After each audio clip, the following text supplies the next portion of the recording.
Азыркы учурда Кыргызстанда коррупцияга каршы күрөш аеосуз уланууда. Жыл башында президент Садыр Жапаров коррупцияга каршы күрөштү күчөтүү жөнүндө мыйзамга кол койгон.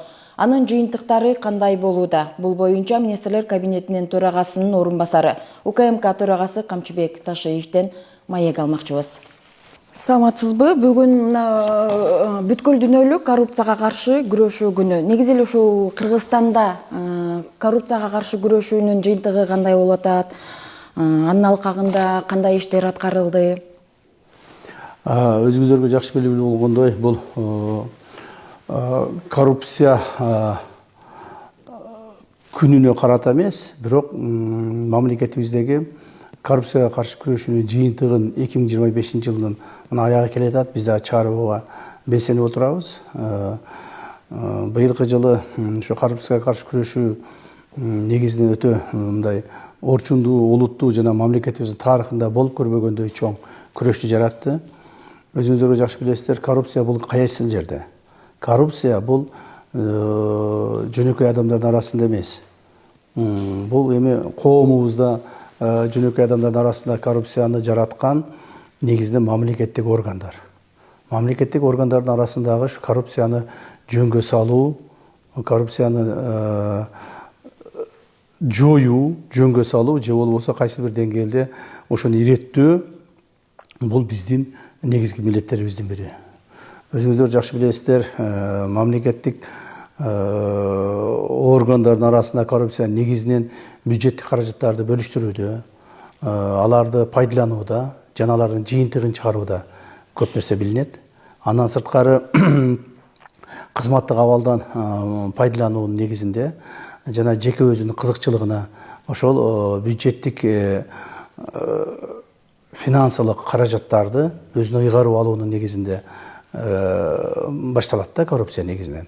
Мына ошолорду тартипке салуу үчүн бизде көптөгөн жумуштар жүрүп келе жатат. Мына акыркы ошол 2020 жылдан бери урматтуу президентибиз Саадар Кожоевичтин бийликке келгенден бери айтканы негизги маселеси ушул: коррупцияга каршы күрөш жана улуттук, то есть уюшкан кылмыштуулукка каршы күрөш. Ушул эки нерсени биз турмушка ашырып ала турган болсок, коомубузду, мамлекетибизди мыйзамдын чегинде жана элибиздин аң сезим, акыл эс тутумунун негизинде ушуну ишке ашырып ала турган болсок, анда мамлекетибиздеги башка өзгөрүүлөр, өсүү өнүгүү өзгөрүүлөрү тез, ыкчам, ылдам жана натыйжалуу жүрүшүнү баарыбыз билебиз. Ошондуктан өзүңүздөр жакшы билесиздер, айрыкча ошол 2020-дан баштап 2024 чейин, 4-түн аягы 25-ке чейин биз негизинен көпчүлүк убактыбызды, көпчүлүк акыл эсибизди, көпчүлүк мүмкүнчүлүгүбүздү ушул чек ара маселелерин чечүүгө жумшадык да. Себеби бул дагы мамлекетибиздеги эң орчундуу маселе болгон. Чек ара маселесин чечсек, андан кийин ички өзүбүздүн коопсуздугу камсыз кылабыз деген маселе туулган да. Мына ошонун негизинде биз 2024 жылдын аягына чейин чек ара маселесин чечтик. Бул коңшу Өзбекстан мамлекети менен жана коңшу Тажикстан мамлекети менен биздин мамлекетибизге ыңгайлуу шарттар менен, биздин мамлекетибизге, эли журтубузга керектүү шарттар менен ошол чек ара маселелери чечилди. Эми 2024 жылдан баштап биз ушул айрыкча коррупция элементтерине каршы күрөшүүнү күчөттүк.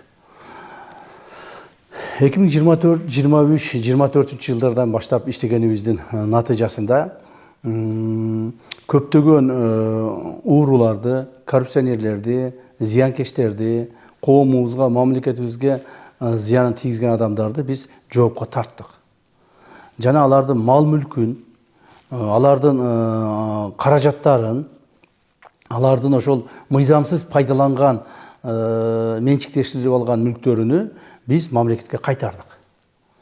Бирок ошол эле мезгилде алар жоопкерчиликтен кутулуп кетип атты да. Муну коомубуз да кайтып атты, элибиз да кайтып атты. Эмне үчүн кече эле могуну камадыңар эле, коррупционер деп. Бүгүн болсо муну аш тойдо жүрөт. Кече эле тигини камадыңар эле, бүгүн болсо монтип ойноп жүрөт. Эч ким камалып түрмөгө түшүп, же болбосо ошо жазасын албай атат. Макул мал мүлкүн алып атасыңар. мамлекетке. Макул жанагы ошол мыйзамсыз топтогон же болбосо элге зыян келтирип, мамлекетке зыян келтирген нерселерди алып атасыңар. Бирок өздөрү жаза албай калып атпайбы? Силер аларды камаган менен алар мындай кайрадан эле чыгып кетип атпайбы? Кайрадан эле эл арасында жүрүп атпайбы? Буга эмне жооп бересиңер деп элдер бизден талап кое баштады. Бул талабы туура бир жагынан. Элибиздин айткан талабы туура, себеби мен өзүм да ушуга туш болгонмун. Бир чоң эле мамлекеттик чиновникти биз камаганбыз. Эме мурда мындай премьер-министр болуп иштеп жүргөн бирөөнү ушуну камаганбыз. Андан кийин эле бир мындай мероприятияда Кур'ан окутуу болсо керек эле. Ал киши ушу менин жаныма отуруп калыптыр да. Анан мен ушунчалык өзүмдү мындай ыңгайсыз сездим. Туура ал кишинин биз завод фабрикаларын алдык, мал мүлкүн алдык, жана башка айткандай баардыгын алып мамлекетке өткүздүк. Бирок ал киши менин жанымда отуруп калганда ошол жерде жеген тамагым дагы ушул тамагыма, ушу кекиртегиме тыгылып турду да. Ушу отурган столум дагы бир нерсе жаман жерде отургандай болуп өзүм такыр жаман сездим да. Себеби дегенде ал адамды биз камаганбыз, ал адам штраф төлөп чыгып кетти дагы. Кечээки коррупционер деген адамыбыз эле менин жанымда отуруп калды. Андан сырткары ошол штраф төлөп, коррупцияга байланышып, коррупциялык элементтерге байланышып камалган адамдар, айрыкча мамлекеттик кызматкерлер болгондо, алар кайрадан чыгып эле штрафты төлөгөндөн кийин кайрадан чыгып соттуулугун жоюп туруп, кайра мамлекеттик кызматка кирип кетип атышты. Анан кирип алып туруп кайрадан повторно деп коет го, кайрадан эле ошол кылмыштарын жасай башташты. То есть адам оңолбойт экен да.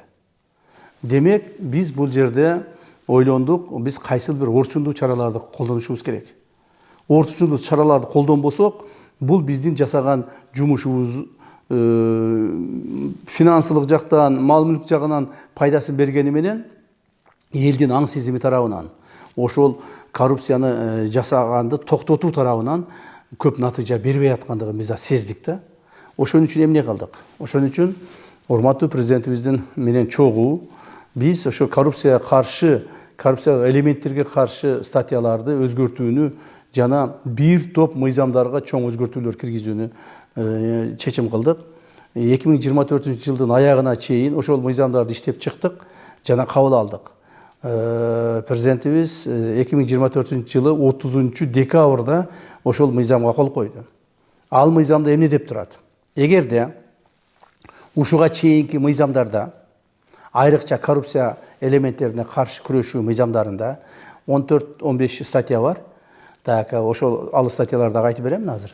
Ошол статьяларда колдонгон, колго түшкөн, ошол жанагы колго түшкөн дегенде булар ошол статьялар менен айыпталып, анан кийин күнөөсү толук далилденген адамдар штраф менен бошоп кетип атты. Эмне үчүн? Себеби эгерде ал адам өзүнүн кылган күнөөсүн мойнуна алса, келтирген зыянды толуктап берсе мамлекетке, жана тергөө кызматы менен кызматташкан болсо, эгер ошол 3 тергөө элементтерин ал аткарган болсо, ал соттон мыйзамдын чегинде штраф менен бошогонго укугу бар болуп калды да. Анан сотторго барат, соттор аларды штраф негизинде анан чыгарып жиберип атышты. Же болбосо пробационный срок берип атышты. 1 жыл, 2 жыл баягы условный срок берип атышты. Эми ошонун баарын өзгөрттүк. Азыр жаңы кабыл алынган мыйзамда ошо күнөөлөнгөн адам өз күнөөсүн мойнуна алса дагы, тергөө кызматы менен кызматташса дагы, келтирген зыянды ордуна койсо дагы, ошол коррупциялык статьяда каралган сроктун жарымын түрмөдө өткүзүш керек. Эгерде ошол анын коюлган коррупциялык статьяларынын негизинде 12 жылга каралса, срогу каралса, мөөнөтү каралса, ошонун жарымын 6 жылын түрмөдө өткүзүш керек. Сөзсүз түрдө. Себеби коррупцияга каршы мыйзамдардын статьялары 7 жылдан жогору да. Эгерде 7 жыл каралган болсо 3,5 жыл түрмөдө олтуруш керек. Мына ушуларды биз өзгөртүүлөрдү кабыл алдык. Бул баягы коррупцияга каршы мыйзамдарды күчөттүк. Андан сырткары дагы бир нерсени кабыл алдык. Ошол коррупцияга шектелип соттун чечими чыккан адамдын жакын бир туугандары, жакын дегенде бул бала чакасы, аялы же күйөөсү жана бир туугандары мамлекеттик кызматтан тез аранын ичинде алынат. Жана кийин алар мамлекеттик кызматка кайра кабыл алынбайт деген нормаларды киргиздик. Бул мамлекеттик кызмат тууралуу мыйзам бар, ошол мыйзамдарга өзгөртүүлөр киргиздик. Ошонун негизинде мындан ары кандай болуп калды? Эми азыр бул жаңы кабыл алган мыйзамыбыз 21 январь 2025 жылдан баштап күчүнө кирди. Ошонун негизинде 21 январь 2025 жылдан кийинки жасалган кылмыштар болсо, коррупциялык элементтерге байланышкан кылмыштар болсо, ал адамдар эми ушул катаал күчөтүлгөн мыйзам негизинде жоопко тартылат. Дагы бир жолу белгилеп айтайын, мындан ары бир дагы коррупционер, мамлекетке зыян келтирген зыянкеч эч качан эмеден кутулуп кете албайт, түрмөдөн кутула албайт. Түрмөгө түшөт, бала чакасы, жакын туугандары мамлекет кызматтан алынат. Ушундай чоң жаза кылдык да.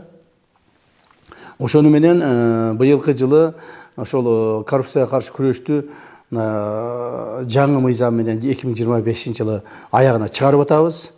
Ошонун негизинде эгерде толук бойдон ала турган болсок, биздин 5 жылдык ушул коррупциялык элементтерге каршы күрөшүүнүн натыйжасында мамлекетке 300 миллиард сомдон ашык мал мүлктү, акча, финансылык каражаттарды мамлекет кайтарып бериппиз.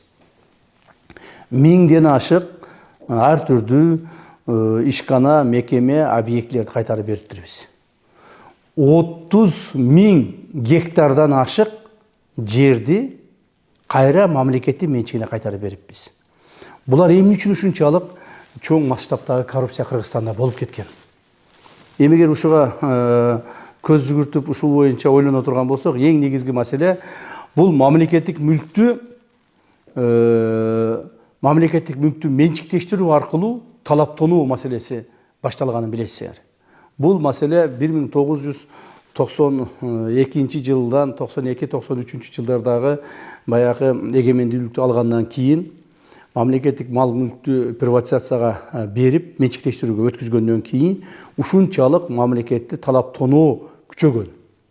Бул талаптануу эмнеге багытталган? Эң негизинен менчиктештирүүнү биринчиден элге кыянатчылык менен жүргүзүлгөн да. То есть менчиктештирүү элдин колунда эмес, кайсыл бир топтун мамлекеттик органда иштеген адамдардын, анан ушундай шылуундардын гана колунда калып кеткен да.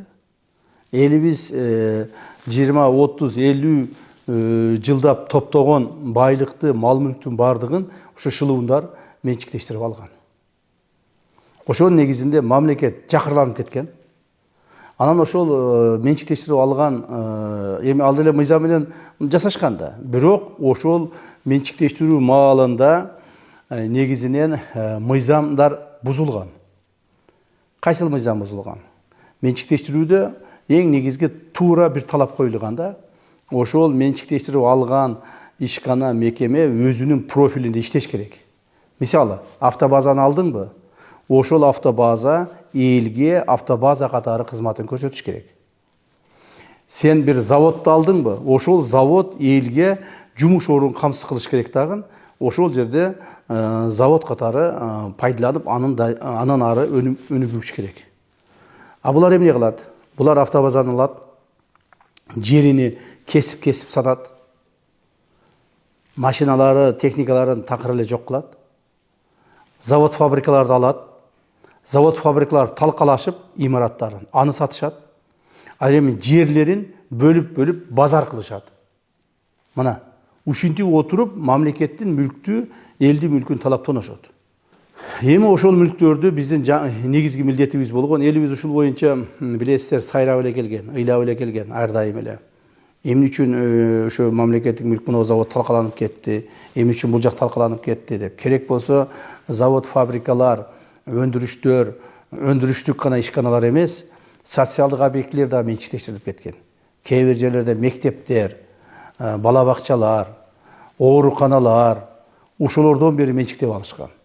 То есть мамлекетти талаптануу процесси 2020-жылга чейин жүргөн да. Талаптаной беришкен. Бул лагерлер, спорт базалар, балдардын дем алуу жайлары, бүт бардыгы. Жанагы завод, фабрикалардын дем алуу жайларын айтпай эле коеюн. Мына Ысык көлдөгү пансионаттардын бардыгы менчиктештирип кеткен. Ошолордун бардыгы мамлекеттик ишканалардын пансионаттары болгон.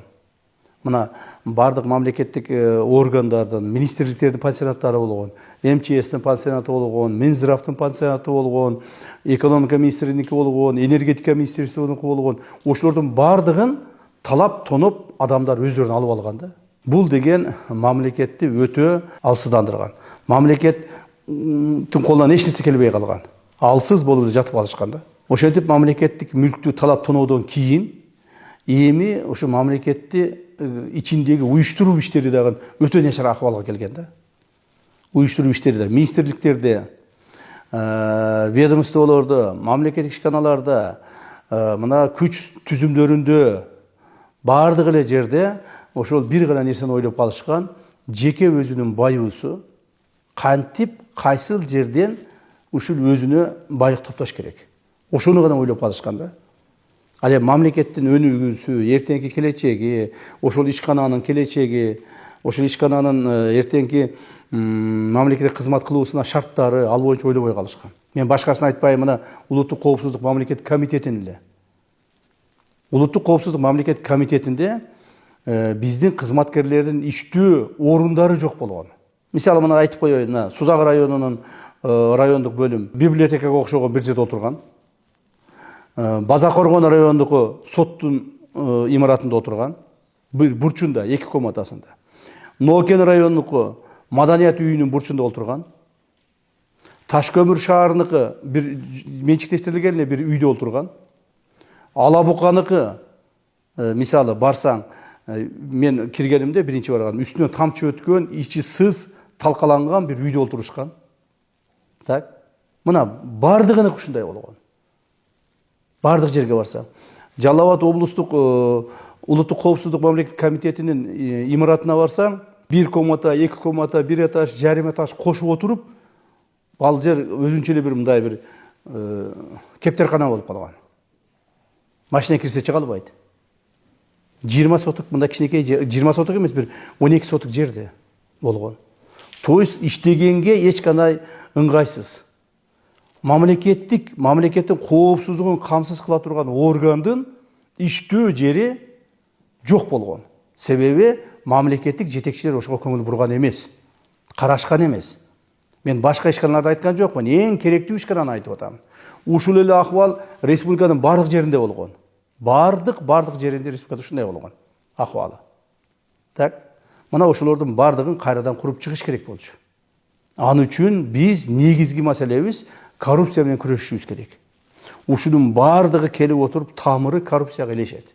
Коррупцияны жок кылууда, же болбосо коррупциялык элементтерге каршы күрөшүүдө негизги маселе бул саясий эрк керек эле да. Саясий эрк керек эле.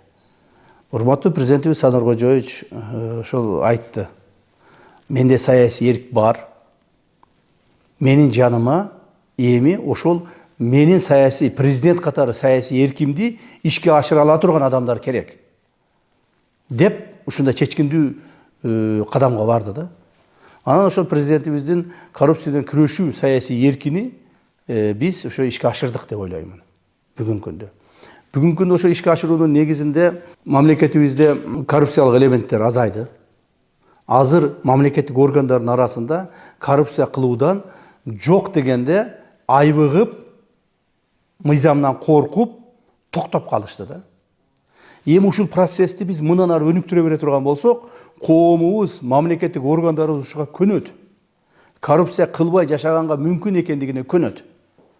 Мына кайсыл бир убакытка чейин биз буларды мыйзамдын каттуулугу менен кармап турушубуз керек. Кайсыл бир убакыттан кийин жаңы муун келет дагы. Ошол коррупциялык элементтерди болтурбоо бул күндөлүк эле турмуш болуп калат да.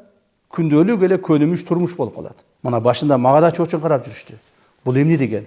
Неужели Ташиев взятка албайт? Неужели Ташиев сатып алса болбойт? Неужели бул байлыкка кызыкпайт же башка нерсеге кызыкпайт? Жок, буну биз кызыктырабыз деп аракет кылып көрүштү. Ар түрдүү случайлар болду. Тим эле үрөй учурган, чачың тик тура турган случайлар болду.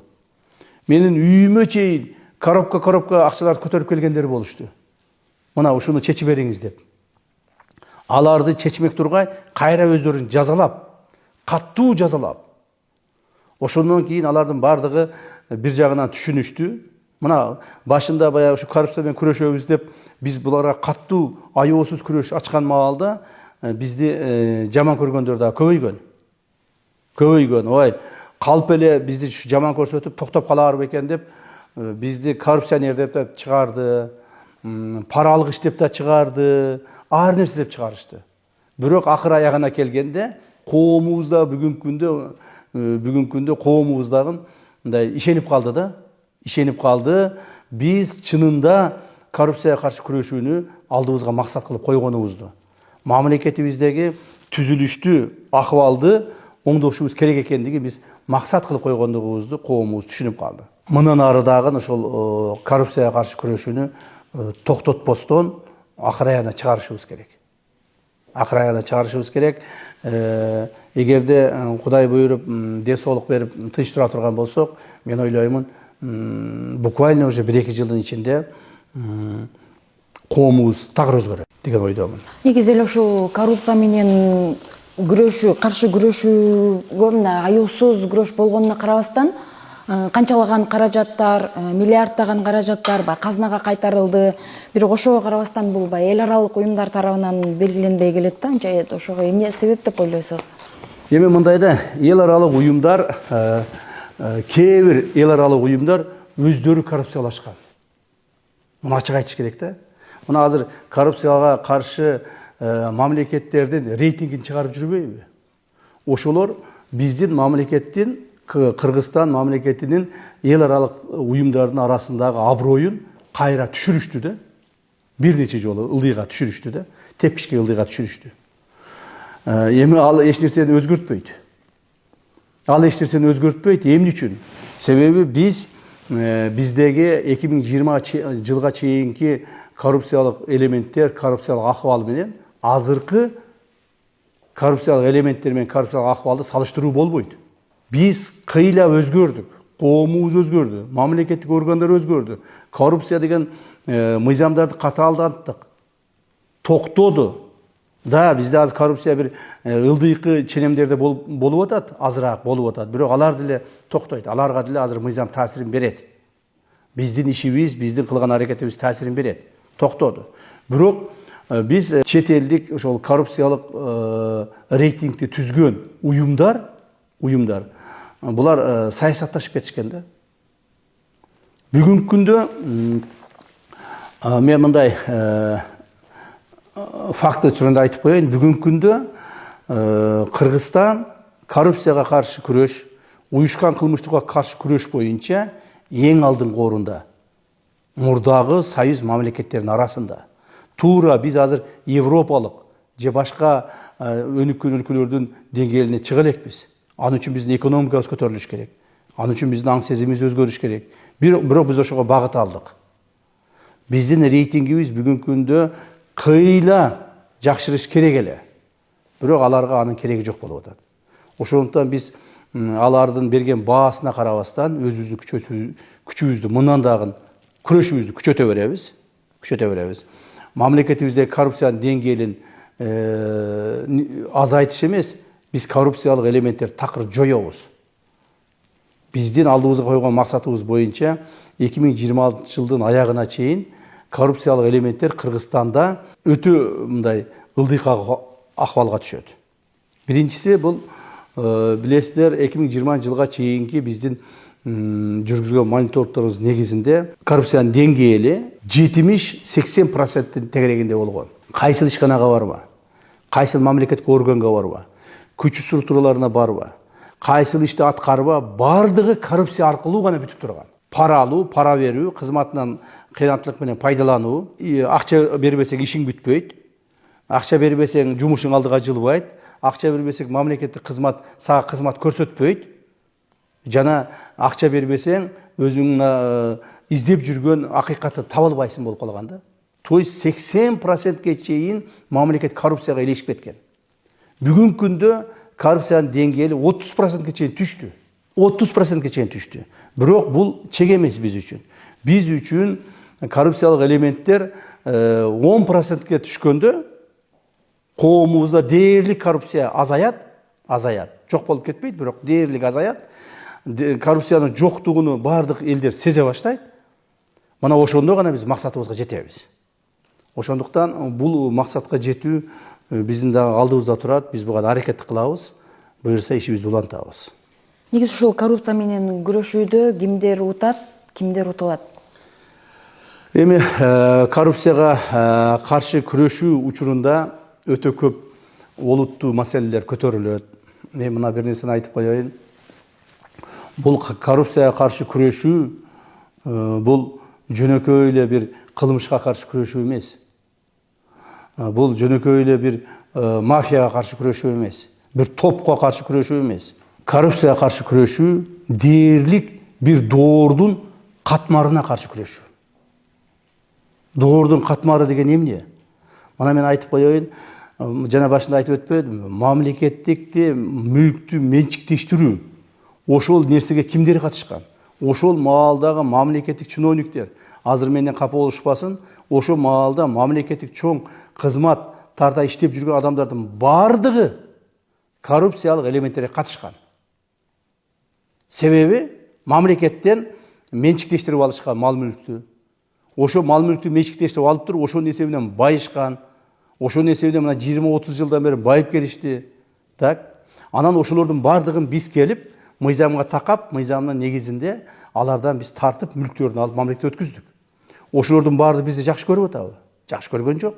Бул бир доордун адамдары, бир катмар. Мамлекетте жашаган чоң катмар. Ал жерде 5-10 миң эмес, 100 миң адам эмес, керек болсо миллиондогон адамдар бизге каршы биздин кылып аткан иштерибизге тоскоолго аракет кылып, ошолорго жакпай атат. Ошолордун мал мүлкүн алып мамлекетке өткүзгөндүгүбүз, ошолордун негизинде бүгүнкү күндө мамлекетте жүргүзүп аткан өзгөрүштөр, социалдык инфраструктуралар, мектептер, бала бакчалар, жолдор жана чоң мына ишканалар өнүгүп өсүшү, элдин жашоо турмушунун өзгөрүшү аларга жакпай атат. Себеби ошо маалда ал адамдар гана, кайсыл бир коомдун бөлүгү гана бай жашап калган, ал эми негизги бөлүк кедей кембагал болуп кеткен. Ошолорду кайсыл бир деңгээлде теңдештирүү биздин ишибиз болгон. Ошо теңдештирүү учурунда биз жана башында айткандай көптөгөн мал мүлктөрүн ошолордон мамлекеттен алып калган мал мүлктөрүн биз мамлекетке өткүзүп атпайбыз. Балар биз жакшы көрбөйт да, туурабы? Мына кээ бир чиновниктер, бир чиновниктикин ошо маалдагы чоң бир чиновниктикин, бир министр болуп иштеген, облустун губернатору болуп иштеген, же болбосо премьер-министр, вице-премьер болуп иштеген, же спикер болуп иштеген, же депутат болуп иштеген, ошо маалдагы адамдардын кээ бирлеринин 1-2 ишканасын алдык. Кээ бирлеринин 5-10 мүлкүн алдык. Кээ бирлеринин 20-30 мүлкүн алдык. Бир чиновниктин Аскар Акаев маалында премьер-министр болуп иштеген чиновниктин 50-дөн ашык мал мүлкүн, мекеме ишканаларын, завод фабрикаларын, жерлерин алып мамлекетке кайтардык. А ошонун бала чакасы мени жакшы көрөбү? Ошонун тууган уругу мени жакшы көрөбү? Ошонун келини бар, баласы бар, небереси бар, аялы бар, тага жээни, туугандары бар, баары мени жаман көрөт. Так, бирок коррупцияга каршы күрөштө мамлекет утат. Мамлекет утат. Анан дагы бир эң чоң нерсе келечек муун утат. Биз келечек муундун акыл эсин, эс тутумун өзгөртүшүбүз керек. Психологиясын өзгөртүшүбүз керек. Так, келечек муун утат. Бүгүнкү күндө мүмкүн ушунун баардыгы кайсыл бир деңгээлде билинбей аткандыр. Себеби биз ушул доордун адамдарыбыз, чогуу жашап атабыз, чогуу жүрүп атабыз, чогуу ушу иш аракеттерди жасап атабыз, билинбей аткандыр. Бирок келечек муунга бул сөзсүз таасирин берет. Сөзсүз билинет бул. Азыркы күндө ким жаман, биз жаманбыз. Бүгүнкү күндө кимди жаман көрүп атат, бизди жаман көрүп атат. Макул, биз утулайлы. Биз бүгүнкү күндө коррупция менен күрөшүүдө жыйынтыгында утуп атабыз. Мамлекетке пайдасы тийип, мамлекеттик ишкер катары, мамлекеттик кызматкер катары, мамлекеттин коопсуздугун сактап турган адам катары биз утуп атабыз. Бирок жеке адам катары биз утулуп атабыз да. Биз утулуп атабыз. Себеби ошол адамдардын арасында, мал мүлкүн мамлекетке өткүзгөн адамдардын арасында менин досторум бар.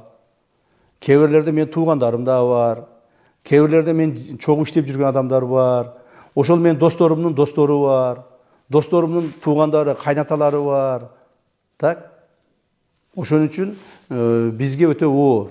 Бүгүнкү күндө мен мурдагы ушул кызматка келгичекти досторумдун, жакын тууган уруктарымдын бир 70%-ин жоготтум десем болот да. Жоготтум десем болот. Себеби алар менен мен уже бирге чай ичпей калдым. Менин кызмат абалым жогордугунан эмес, менин жасаган жумуштарымдын негизинде. Алардын мамлекетке кылган кыянатчылыгыны көпчүлүк жерде ачып, кылмыштарын ачып, анга мыйзамдык жоопторду берип атабыз. Демек, биз дагы бир жолу айтайын, ушул коррупцияга каршы күрөшүүдө ким утулду дегенде, мен ойлоймун, бул жерде негизинен мамлекет утат, келечек муун утат, коом утат, бирок коррупцияга каршы күрөшкөн адамдар ар дайым утулат да. Утулат. Мен ойлоймун, биз деле ошол деңгээлде, адамдык деңгээлде биз деле утулуп атабыз. Кайсы бир адамдар мени жаман көрүп атат. Но бирок жаман көргөнү менен анын пайдасы элге тийип атат деген ойдомун да. Ушул эле күрөштүн алкагында баягы буга чейин айттыңыз го, ар кандай коркутуу үркүтүүлөр болгонун, анан негизи эле ушул коррупцияга каршы күрөшүүдө мындай жоготуусуз болбосо керек да. Баягы досторум азыр мамиледе болбой калды деп атасыз. Эмне жоготтуңуз, эмне таптыңыз? Мен дагы бир жолу айтайын, биз бул мамлекеттик деңгээлдеги коррупцияга каршы күрөштү аягына чыга элекпиз. Биз дагы аягына чыгабыз, буюрса. Мен ойлоймун, эң негизги тапканыбыз, биз ошол мамлекетибизде мыйзамдуу тартипти орноттук. Азыр көп эле айтып атышпайбы, ташыйып келсе эле коркуп кетишет, ташыйып келсе эле ошол чуркап калышат, иштеп калышат депчи. Бул менин фамилиям эмес, бул мыйзамдын фамилиясы. Мыйзамдын иштей баштагандыгынын көрүнүшү да. Эл, коомубуз ошол эле мыйзамды бузгандар ошол мыйзамдын иштей баштаганын тааный башташты да. Мына ушул тартип деген болот. Коомубузда, мамлекетибизде мыйзамдуу тартип орнола баштады. Мына биз ушуну уттук. Биз ушуну жасадык. Ушуга биздин эркибиз, күчүбүз, мүмкүнчүлүгүбүз, акыл эсибиз жана саясий эркибиз жетти. Мен жана башында айткандай, урматтуу президентибиздин саясий эрки коррупция менен күрөшүүгө, уюшкан кылмыштуулук топту жок кылууга жетти да. Мына ушуну менен биз уттук. Ал эми биздин жоготуубуз эмне? Биздин жоготуубуз негизинен башында эле айтып өткөндөй, биз бул өмүрдө чогуу жүргөн, көптөгөн тааныш тамырларды, досторду, жакын тууган уруктарды жоготтук.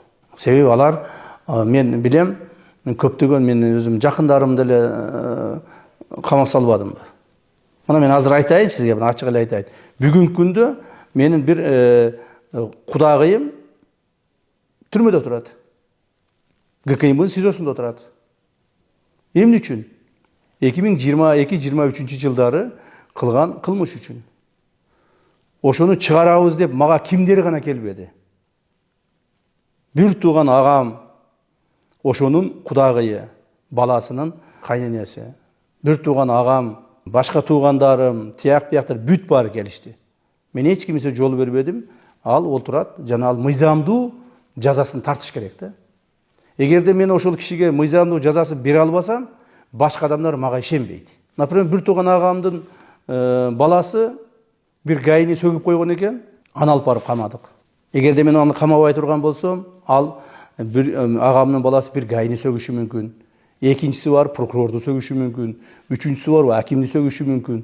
Коомубузда ошондо баягы тартип эмес, бардак башталат да. Ошол болбош үчүн ошо көз өтүп кеткен бир тууган агамдын баласын апарып мен камадым. Анын бир туугандары жана башкалардын бардыгы мени жек көрүшүп атат. Жек көрсөм эмне кылайын? Мен үчүн мамлекеттик тартип керек. Мен азыр ушу мамлекеттик тартипти орнотууну, ички сырткы коопсуздукту камсыз кылуунун жетекчиси катары, ошол органдын жетекчиси катары. Өзүм принципиалдуу болбосом, анда бул органды мен мамлекеттик органды башкара албай калам да. Ошондуктан жана сиздин сурооңузга жооп берип жатып ойлонуп кеттим. Ал эми ушул коррупцияга каршы күрөшүүдө, уюшкан кылмыштыкка каршы күрөшүүдө жеке өзүмдүн, жакындарымдын жакындарымга анча эмес, бирок өзүмдүн мындай коопсуздугума да чоң коркунучтар бар экендигинин, болуп келгендигинин, азыр дагы бар экендигинин, мындан кийин дагы боло тургандыгын мен сезем да. Мен муну билем. Себеби бул бая мен айткандай бир кайсыл бир топтун эле эмес, бир доордун, ошол доордо жашаган чоң бир катмар элге каршы биз күрөш жүргүздүк да. Күрөш жүргүздүк. Жана ошол күрөшүбүздү мен ойлоймун аягына чыгабыз.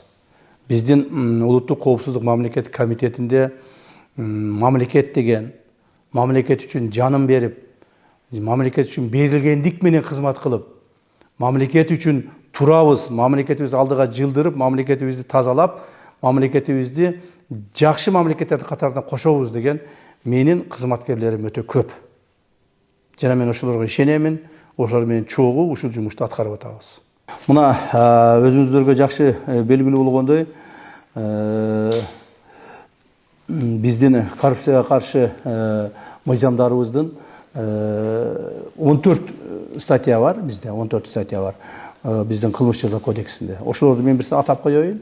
Себеби дегенде ушуга жараша биз коррупция элементтерине катышкан мамлекеттик чиновниктерге жаза колдонобуз да.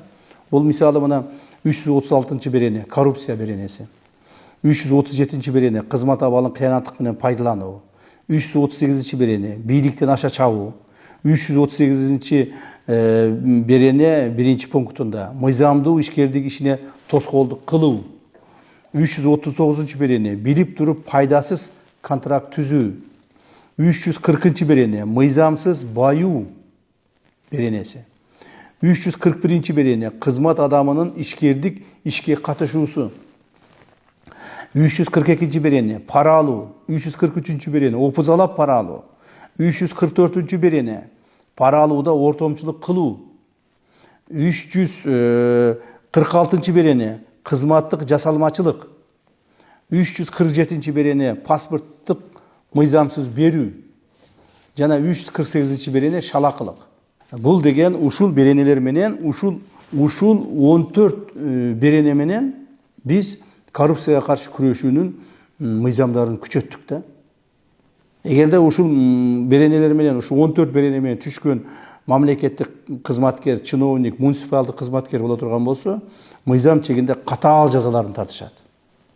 Ошондуктан мен дагы бир жолу кайрылып айтып кетер элем, урматтуу мамлекеттик орган жетекчилери, муниципалдык кызмат жетекчилери, күч структуранын жетекчилери, жана ошол жерде иштеген кызматкерлер, баарыңыздарга ошол мамлекетибиздин ички сырткы коопсуздугун сактоо кызматынын башчысы катары, улуттук коопсуздук мамлекеттик комитетинин башчысы катары кайрылуу жасап айтып кетейин.